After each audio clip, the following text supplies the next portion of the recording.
Iza. Langsung besar. Kita tak ada sponsor. So kita tutup brand ni. Sponsor. Bersama saya, Man. Daripada geng Yuska. Hari ni kita akan cerita sedikit pasal Myvi di belakang saya. Myvi SE tahun 2015. Kereta ni harga dia saja RM30,000.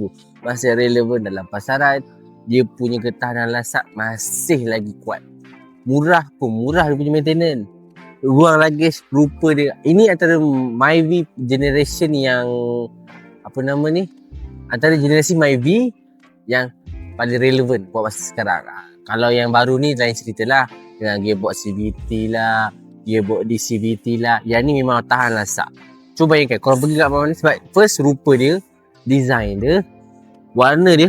Dan kalau korang tengok kat warna luar, warna putih sangat susah nak cari. Betul, kebanyakan warna silver, biru, oren, merah.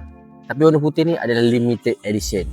So kalau siapa yang berminat dengan kereta ni, boleh PM kita. Kita akan bagi harga special punya. Bulanan dia mampu milik. Bulanan dia bawah daripada 600 ke 700 ringgit sahaja. Sebab apa? Sebab dia 600 ke 700 sebab kereta ni boleh 5 tahun saja. So kalau berminat, klik saja DM kami. Dan kalau nak tengok review kereta apa seterusnya, jangan lupa like, share dan komen. Macam biasalah, sebelum habis ada pantun. Pergi ke kedai membeli cherry. Nak warna putih ni, belilah Myvi. Bye-bye. Assalamualaikum.